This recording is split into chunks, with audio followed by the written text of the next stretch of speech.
नमस्कार, मैं शिवाजी चौधरी। आप देख रहे हैं अनुराग भारत न्यूज। आज मेरे साथ हैं हिंदुस्तान विकास दल के राष्ट्रीय अध्यक्ष doctor SP Sharma ji. Sir, अनुराग भारत न्यूज चैनल में आपका स्वागत है। बहुत बहुत धन्यवाद। सर, सरकार सर्वे में देरी की, सरकार इसको लिए किसको दोषी मानते हैं? सरकार को मानते हैं या कोई और? बिल्कुल, बिहार सरकार ही दोषी है, रैयत और किसान दोषी नहीं। क्यों? देखिए, जो लगान वसूली करने का जो प्रक्रिया है उसमें किसान के पास में जो आपका ग्राम सेवक है, जो रेवेन्यू कलेक्टर है, हर एक गांव में जो बनाया हुआ है, उसमें वो जाते हैं दरवाजे पर और उनका रसीद काटते हैं। वो नहीं कहते हैं कि आप अपना निकालिए रसीद और अपना डीड निकालिए। उनके पास ऑलरेडी रजिस्टर होता है कि आपने कब तक पैसा दिया, कब तक पैसा आपका बकाया है, वो जोड़ के मांगते हैं। ये प्रक्रिया लोगों ने बंद कर दी और इसके लिए टोटली वर्तमान के सरकार और पूर्व के सरकार, दोनों सरकार दोषी है, जिसके चलते आज किसानों पर ये आफत आ गई है। पहले घर घर कर्मचारी जाया करते थे, दरवाजे पर बैठा करते थे, रसीद कटता था। क्या यह प्रक्रिया अब चल रहा है? समाप्त। अब तो खोजने से भी नहीं मिलते हैं। हमारे ही केस में हमारे पिताजी गए हमारे गांव में और खोजने के लिए गए ब्लॉक में, देखा तो कर्मचारी नहीं है। तो ये इसी कारण से आज किसानों के पास जो पैसा गिरा हुआ है, उनका रसीद कटा हुआ है पहले का, वो नहीं जो है रेगुलर हो चुका है। इसके लिए सारा कर्मचारी वर्ग और सीओ दोषी है उस अंचल का।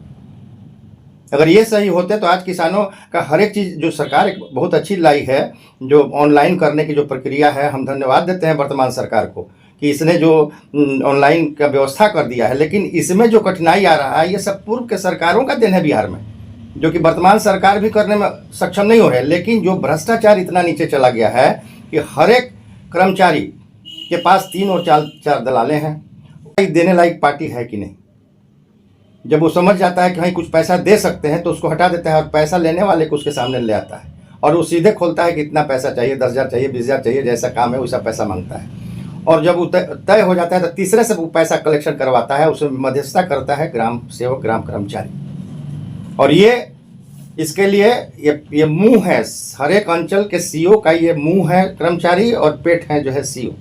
अगर सीओ अपना फर्ज निभाए होते अपने टेन्योर में, जितने समय के लिए वो अपने अंचल में रहते हैं, हर एक कर्मचारी से बुला कर पूछते कि कौन सा मौजे का बकाया है, कितना रसीद कटा है, नहीं कटा है, उस सबके लिए और अगर वो व्यवस्था किए होते तो आज ये दिन न किसानों को देखना होता, नहीं जो है सरकार को देखना। किसान को सर्वे फॉर्म 2 भरने में क्या परेशानी हो रही है? क्यों नहीं भर पा रहे हैं? देखिए, कारण यह है कि कुछ 2 तरह की, एक खतियानी जमीन है और एक जो है से वर्तमान में जो दस्तावेज वाला जो खरीदे हुआ जमीन है। तो जो लोगों ने खतियानी है तो खतियान सरकार का रजिस्टर 2 देखिए ब्लॉक में होता है, अंचल में कर्मचारी के पास में होता है सारा चीज़, वो इनके पास नहीं है, नहीं प्रखंड में, ये लोग छुपा दिए हैं। और भूमाफियाओं ने बीच में, पहले सरकार में भूमाफियाओं ने काफ़ी नाजायज़ तरीके से ज़मीनों का रजिस्ट्री कराया है, उसके चलते ये लोग जो है नपाता ही है, जिसके कारण आज रजिस्टर भी नहीं शो हो पा रहा है। जब रजिस्टर नहीं मिलेगा तो कब का लगान देना है, नहीं देना है, तो कहाँ से जो है से दे सकता है? यहाँ तक तो डीड गायब है। अभी जो देखे होंगे आप कि हमारे पास में 70 डिसमिल ज़मीन है तो हमारा 20 डिसमिल चढ़ा है, 50 कंप्यूटर में 50 दिखाई नहीं रहा है। ये सब परिस्थिति उत्पन्न हो गई है और सरकार कहती है कि 31 मार्च तक कर देंगे। हमने सरकार को लिखा था कि आप अगर 31 मार्च तक किए हैं तो 3 महीना कम से कम बढ़ाइए और हर एक अंचल के सीओ और कर्मचारी को ये कहिए कि 3 महीना के अंदर तुमको हर एक किसान के पास में उसका सारा कागजात सही करना है, पैसा लेकर के तब ऑनलाइन करेगा, जो कि ये लोग नहीं कर रहे हैं। इसमें सरकार की नीति फेल कर रही है और ये भ्रष्टाचार का एक तगड़ा जो है कि नहीं, ये विभाग है, इसका जब तक इलाज नहीं होगा, अगर जो 3 महीने टाइम बाउंड अगर किसान के लिए होता है तो जो है कि यही काम कर्मचारी के लिए भी हो। कितने समय में तुमको जो है कागज पहुंचा देना है, तुमको रसीद काट देना है तुमको, ताकि वो अपलोड हो सके जो है कि कंप्यूटर में। क्या इसमें सरकार द्वारा अधीनस्थ कर्मचारियों को दोषी मानते हैं आप या सरकार को दोषी मानते हैं? देखिए, इसमें सरकार की भी शिथिलता है। आज सर्वे की बात नीतीश जी लाए, बहुत अच्छी बात है। हमारे दिलीप जायसवाल जी ने भी काम किया, बहुत अच्छा काम किया। लेकिन अब जहाँ त्रुटि है, खाई बन चुका है कि न पेपर है न कागज है, और किसान के घर में अगर 100 साल 50 साल का अगर खतियानी ज़मीन है तो कहीं चूहा खा गया, कहीं जो है कि दीमक खा गया, कहीं कुछ हो गया, कहीं कहीं पटदार फरीक के यहाँ लुका गया है। इसलिए सारा रिकॉर्ड तो सरकार के पास है। आखिर जब हम रजिस्ट्री कराते हैं तो हमारा डीड बनता है, डीड की कॉपी तो गवर्नमेंट के पास होती है। वो चीज़ सरकार को निकाल के दिखाना चाहिए, क्योंकि आप हमसे रसीद का पैसा लेते हैं, लगान लेते हैं तो सारा रिकॉर्ड तो आपके पास है, हमारे पास नहीं होगा तो कहाँ हमारा ज़मीन चला जाएगा? नहीं, आप दोषी हैं अगर आप पेपर नहीं देते हैं तो क्यों हमसे लगान लेते हैं? ये फंडामेंटल राइट है, सब प्रॉपर्टी का डॉक्यूमेंट्स आपके पास है और 2-3 जगह रहता है, उसको सरकार निकलवावे।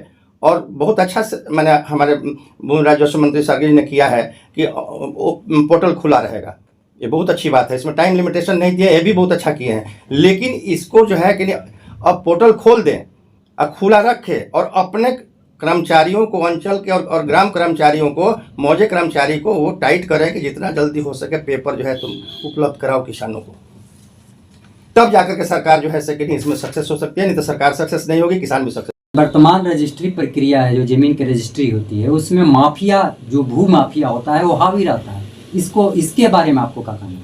देखिए, आपने बहुत अच्छी सवाल हमसे पूछी है। सवाल ये है कि ये बिल्कुल गलत प्रक्रिया है और इसी प्रक्रिया के एवज में हमने बिहार भूमि राजस्व विभाग को, मंत्री दिलीप जायसवाल जी को हमने एक लेटर लिखा था, सचिव जय सिंह जी को भी, कि ये प्रक्रिया में बदलाव लाया जाए। अभी वर्तमान में रजिस्ट्री के लिए हम जाते हैं, रजिस्ट्री हो जाती है और सीओ और इनके द्वारा म्यूटेशन हो जाता है और वो रजिस्ट्री हो गई। लेकिन मेरा कहना है कि नहीं, कोई भी व्यक्ति रजिस्ट्री कराने जाता है तो उस पेपर को सीओ के पास भेजा जाए, उस जमीन पर मालिकाना हक कितना बनता है उनको बेचने का, उसको एक सर्टिफिकेट दें बेचने वाले। नो ऑब्जेक्शन सर्टिफिकेट नहीं, बल्कि मालिकाना हक कि कितना ये जो ज़मीन बेचने वाले हैं, अगर 2 भाई हैं, 10 कट्ठा ज़मीन है तो ये 5 कट्ठा बेच सकते हैं, 6 कट्ठा 8 कट्ठा नहीं बेच सकते हैं। तो उस व्यक्ति का मालिकाना हक, राइट ऑफ सेल जो है, उसका एक सर्टिफिकेट इशू करें और वो जाए रजिस्ट्रार ऑफिस के यहाँ और तब जाके उस ज़मीन का रजिस्ट्री और म्यूटेशन हो, तब बगलिंग और मुखियागिरी नहीं चलेगी। अभी तो इसी का धंधा हो रहा है।